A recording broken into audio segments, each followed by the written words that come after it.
नमस्कार मित्रांनो, जय महाराष्ट्र. तर ज्याची सगळे आतुरतेने वाट पाहत होते ती महापौर पदाची सगळ्या महानगरपालिकेची निवडणूक झाली, निकाल लागला. पण महापौर पदाची सोडत मागं राहिली होती आणि ती आज जाहीर झालेली आहे. तर त्यात सगळ्यात जास्त सगळ्यांचे जे वाट बघून होते सगळे, मुंबई महानगरपालिकेत काय होतं आहे. कारण 2-3 दिवस झालं चर्चा चालू होती की बाबा एस टीला जर सुटलं तर भारतीय जनता पार्टी आणि शिवसेनेच्या महायुतीकडे एस टीचा उमेदवारच नाही जे निवडून आलेले आहेत त्याच्यात.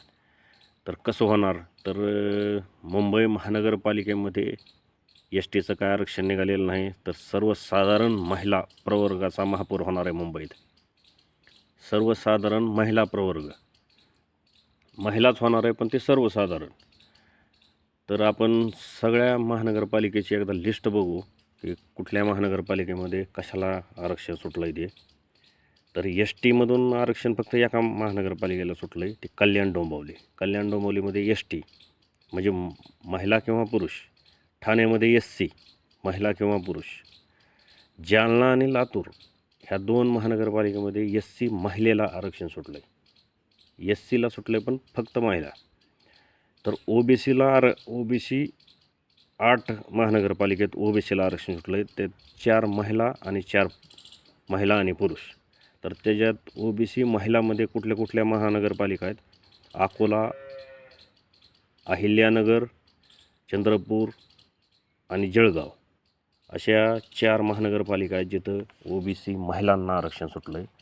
तर ओबीसी महिला व पुरुष दोघांसाठीही इचलकरंजी, पनवेल, उल्हासनगर आणि कोल्हापूर अशा 4 महानगरपालिकेमध्ये महिला व पुरुष ओबीसी.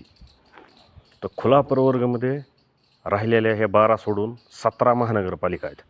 ह्या 12 आरक्षित आणि 17 खुल्या प्रवर्गासाठी. त्या खुल्या प्रवर्गामध्ये महिलेसाठी मुंबई, पुणे, धुळे, नांदेड, नवी मुंबई, मालेगाव, मीरा भाईंदर, नाशिक, नागपूर अशा खुल्या महिला प्रवर्गासाठी. खुला सर्वसाधारण खुल्यासाठी सुटलेले आहे, परंतु महिलेसाठी ह्या 9. आणि खुला प्रवर्ग महिला व पुरुष भिवंडी, परभणी, सांगली, वसई, विरार, संभाजीनगर, छत्रपती संभाजीनगर, सोलापूर, पिंपरी चिंचवड आणि अमरावती अशा महानगरपालिकेमध्ये खुला प्रवर्ग, मग ते महिला असो किंवा पुरुष असो. कारण 80% महिलांना आरक्षण सुटल्यामुळं जरी 17 महानगरपालिकेत खुल्या असतील, खुल्या प्रवर्गासाठी 17 महानगरपालिका आहेत. त्या 17मध्ये 8 महानगरपालिका अशा आहेत जिथं महिला आणि पुरुष कुणीही महापौर होऊ शकतो. आणि 9 महापालिका अशा आहेत जिथं फक्त महिला सर्वसाधारण महापौर होऊ शकतात. तर एक गोष्ट लक्षात घ्यायची किंवा जिथं खुला प्रवर्ग, जिथं महिला व पुरुष आहे अशा 17च्या 17 आहेत. मग तुम्ही एक लक्षात घ्या, जिथं महिला आरक्षित नाहीत, महिला प्रवर्गासाठी फक्त महिलासाठी जिथं आरक्षित नाहीत तिथं महिला होऊ शकतात. कारण आरक्षण फक्त महिलाला आहे. सर्वसाधारण खुला प्रवर्ग म्हणलं तर त्या 8ही जागेवर महिला जरी बसवायचे म्हणलं तिथल्या पक्षाने ज्यांना बहुमत मिळालं आहे त्या पक्षानं, तरी ते बसवू शकतात. आता मुंबईमध्ये कसं सर्वसाधारण महिला, मग ते कुठल्याही जातीची असली सर्वसाधारण ती महिला, पुणे इथं कुठलीही महिला कुठल्याही प्रवर्गाची महिला बसू शकते. पण ते सर्वसाधारण आहे, सगळ्यासाठी खुला प्रवर्ग. पण सगळ्यात अवघड गोष्ट खुला प्रवर्ग आणि खुला प्रवर्ग पुरुष महिला याच्यात कुठलाही पुरुष आणि महिला ह्या 8ही महानगरपालिकेत बसू शकते. म्हणून तर ते मुद्दा म्हणून त्यांनी आरक्षणाचा हे केलेला विषय घेतलेला आहे की बाबा जर सगळी पैशावालीच लोक ह्याच्यात महापौर होतील, त्याच्यामुळे हे आरक्षण जर नसलं तर महिलाचा टक्काही खूप कमी झाला असता. महिलांना आरक्षण असणं हे गरजेचं आहे.